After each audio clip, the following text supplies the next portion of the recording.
Представяме ви робот прахосмокачка Magnum Hix. Уредът разполага с висока смукателна мощност от 3000 паскала, подходящи за почистване на различни видове настилки, като паркет, плочки, стандартни килими или мокети. Навигацията се управлява от прецизен точков лазер, а височината му от само 7,6 см му позволява да почиства под мебели, легла и маси. Magnum Hix може да преодолява препятствия до 2 см. Можете да управлявате робота чрез удобно мобилно приложение или само чрез дистанционното управление, ако не желаете да свързвате уреда с телефона си. Magnum Hix може да се използва както за сухо, така и за мокро почистване. Нека да го разопаковаме заедно.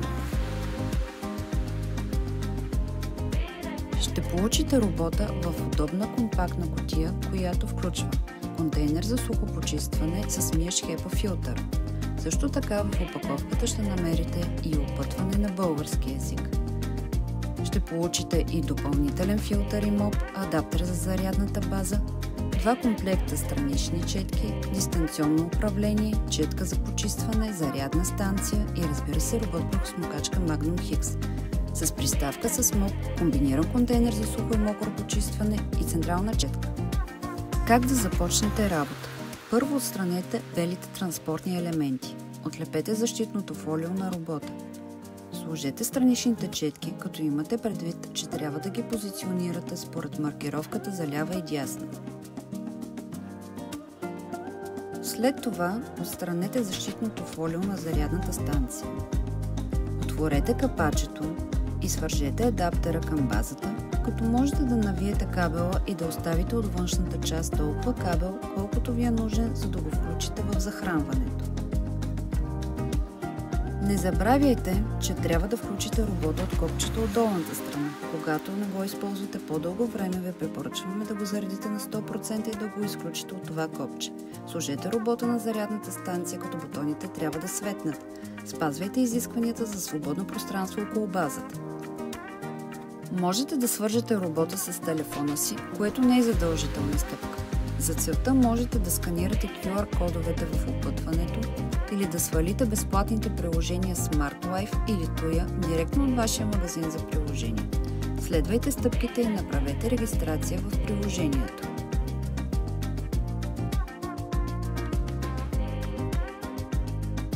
След като роботът е зареден, можете да го свържете с приложението, като задържите двата бутона за няколко секунди, докато чуете гласово съобщение. Уверете се, че на телефона си ползвате Wi-Fi мрежа 2,4 GHz и Bluetooth е включен. Изключете мобилните данни, докато свързвате робота. Влезте в приложението и роботът автоматично ще бъде добавен. Следвайте стъпките, като първо ще трябва да напишете паролата на вашата Wi-Fi мрежа.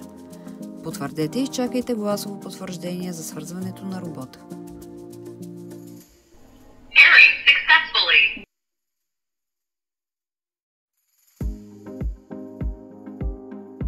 Сега вече можете да управлявате робота от мобилното приложение. Препоръчваме ви първоначално да изберете режим Quick Mapping за изготвяне на бърза карта.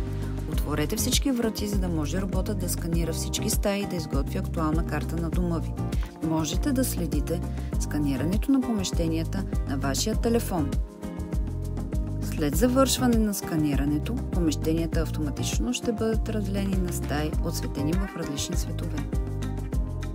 На картата можете да задавате и позиционирате забранени зони и виртуални граници, които ограничават площта за почистване.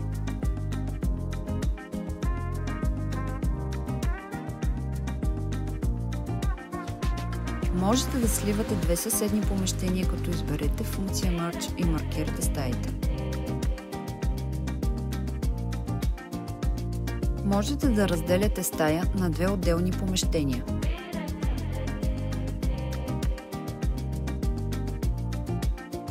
Можете да рестартирате настройките на стаите. Имате възможност и да преименувате стаите. Можете да настроите начина на почистване на всяка стая, като след това ще трябва да активирате опцията Customize Mode, за да използвате настройките.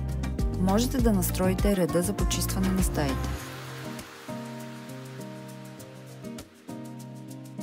В От настройките на началния екран Cleaning Preference можете да изберете режим на почистване, ниво на водата при мокро почистване и смукателната мощност. Ако желаете, активирайте режим Customize Mode и потвърдете с Confirm. От настройките на началния екран можете да зададете график за почистване. Можете да запаметите карта или да изберете създаването на нова. Можете да видите и архив с информация за почистванията. Можете да настроите звука, да активирате режим "Не безпокойте", да използвате дистанционното управление на приложението, да следите живота на консумативите или да поискате звуков сигнал от робота. Имате възможност да активирате опцията за автоматично увеличаване на мощността или за продължително почистване при недостатъчна батерия. От менюто на началния екран можете да изберете режим на почистване.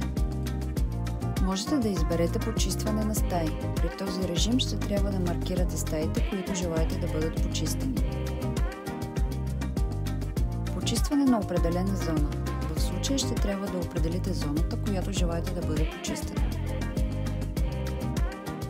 Концентрирано почистване. Ще определите точката за почистване. И може би най-използвания режим за цялостно почистване на помещението. Стартирайте избрания режим със зеления бутон.